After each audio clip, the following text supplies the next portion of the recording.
Which one of the following describes correctly the homologous structure. अब statement दे रखी है, कौन सी स्टेटमेंट करेक्ट है होमोलोगस स्ट्रक्चर से रिलेटेड। देखो, जब होमोलोगस स्ट्रक्चर होता है तो इस केस में क्या होता है, कॉमन एंसेस्टर्स होगा, कॉमन एंसेस्टर, और जो स्ट्रक्चर होंगे वो सिमिलर होंगे, सिमिलर स्ट्रक्चर होंगे। एनाटॉमिकली अगर देखोगे आप तो स्ट्रक्चर आपको सिमिलर दिखाई देंगे, बट जो फंक्शन है, फंक्शन डिफरेंट होगा। ठीक है, डिफरेंट फंक्शन।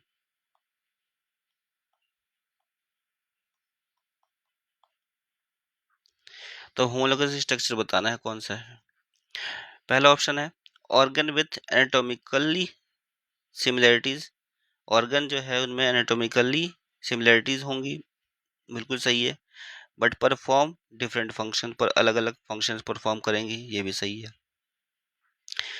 नेक्स्ट है organ with anatomical dissimilarities. Dissimilarities में सिमिलरिटीज होंगी, तो ये गलत है, तो ये पूरा स्टेटमेंट ही गलत हो जाता है, एक चीज गलत है तो।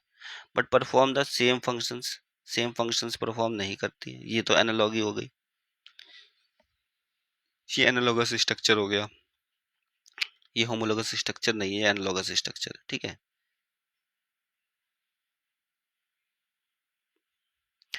नेक्स्ट है organ that have no functions.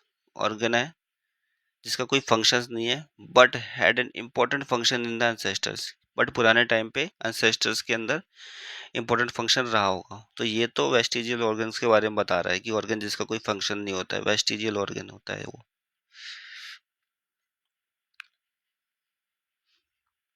तो वेस्टिजियल ऑर्गन है, होमोलोगस नहीं है ये। ठीक है, तो ये भी गलत हो जाता है।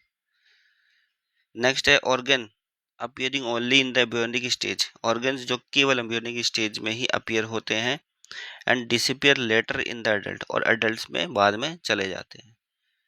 तो ये तो आपका एम्ब्रियोनिक वाली स्टेज पे ही केवल फोकस कर रहा है। ठीक है, तो टेम्परेरी स्ट्रक्चर्स के बारे में बता रहा है, ये होमोलोगस स्ट्रक्चर ये नहीं है। तो राइट आंसर है हमारा है ये ऑप्शन ए, कि जो स्ट्रक्चर्स हैं वो कैसे हैं, सिमिलर हो, और फंक्शंस कैसे हो, डिफरेंट हो, तो वो क्या होते हैं, होमोलोगस स्ट्रक्चर।